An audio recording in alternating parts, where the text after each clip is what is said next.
Have you ever noticed something strange about your life? You can probably remember your first day at school. You might remember a birthday party, a family vacation, or an embarrassing moment from childhood. But try going further back. Can you remember your first birthday? What about your first word, your first step, the first time you saw your mother's face? Probably not. And that's weird, because those moments happened. They were real. They were important. In fact, they helped shape the person you are today. So where did those memories go? Did your brain delete them? Were they never stored in the first place? Or is something much stranger happening? Today, you're going to discover why almost every human being on Earth has a giant blank space at the beginning of their life. And the answer is far more fascinating than you might think. For a long time, scientists believed they had solved this mystery. The explanation seems simple. Babies can't form memories. Problem solved. Case closed. But there was one huge problem with that explanation. If babies can't form memories, then how do they learn anything? Seriously, think about it for a second. A baby learns who their parents are. They learn faces. They learn voices. They learn language. They learn how to crawl. They learn how to walk. They learn what is safe and what is dangerous. None of that should be possible without memory. So scientists decided to investigate, and what they discovered completely changed the story. Researchers began running experiments with infants. They showed babies objects, faces, and simple actions. Then they tested them later.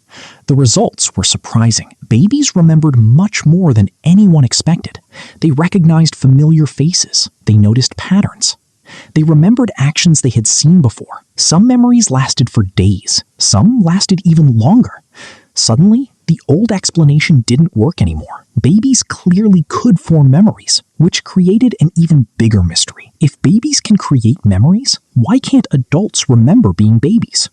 Psychologists have a name for this phenomenon. It's called infantile amnesia. Despite the complicated name, the idea is simple. Most adults cannot remember events from the first 3 or 4 years of their lives. And here's the fascinating part. Scientists still don't know the exact reason why, not completely. Instead, they have several clues, and when you put those clues together, a remarkable picture starts to emerge. The first clue comes from a small part of your brain called the hippocampus. Now, don't worry about remembering the name. Think of the hippocampus as your brain's memory librarian. Whenever something important happens, the hippocampus helps organize that experience so you can find it again later. It's one of the key systems involved in creating autobiographical memories, the memories that make up the story of your life. But here's the catch. When you were a baby, that system was still developing. Imagine trying to organize a giant library while the shelves are still being built. Books are arriving every second. Workers are moving things around. Entire sections are being redesigned. The library is functioning, but it's not functioning the way it will later. According to research by developmental psychologist Patricia Bauer, young children can form memories, but the systems involved in storing and retrieving those memories continue changing as the brain develops. In other words, the memories may exist. The challenge is finding them years later. Imagine saving thousands of photos on a computer. Now imagine changing the operating system over and over again. The photos might still be somewhere, but accessing them becomes increasingly difficult. That's one possible explanation. But the story gets even more interesting, because another theory suggests your brain's incredible growth may actually play a role. When you're a baby, your brain is developing at an astonishing speed. Millions upon millions of connections are being formed. New brain cells are being created. Your brain is essentially under massive construction. Neuroscientist Paul Franklin and his colleagues proposed an intriguing idea. They focused on something called neurogenesis. That's simply the creation of new neurons, or brain cells. In adults, neurogenesis happens at a relatively slow rate, but during infancy, it happens much faster. And according to this theory, that's where the problem begins. Imagine writing important notes in a notebook. Now imagine someone constantly rearranging the pages, adding new sections and moving everything around. The information isn't necessarily destroyed, but finding the original notes becomes much harder. Franklin suggested that the rapid growth of the infant brain may interfere with older memory networks. In other words, the very thing that makes babies such incredible learners may also make early memories difficult to preserve. Think about how much a baby learns in just a few years. Language, movement, social skills, emotions, problem solving, recognition. It's almost unbelievable. Nature may have prioritized learning speed over perfect memory storage, and from an evolutionary perspective, that makes sense. For survival, learning quickly is often more important than remembering every detail. But wait, the mystery doesn't end there, because there's another important piece of the puzzle: language. Right now, you can describe your memories using words. You can tell stories about your childhood. You can explain what happened, where it happened, and when it happened. Language helps organize experiences into a narrative, a story, your story. Babies can't do that. Not yet. Before language develops, experiences may be stored differently. The event happens, the learning happens, the emotion happens, but the experience may never become part of the verbal life story that you later use to remember your past. Think of it this way.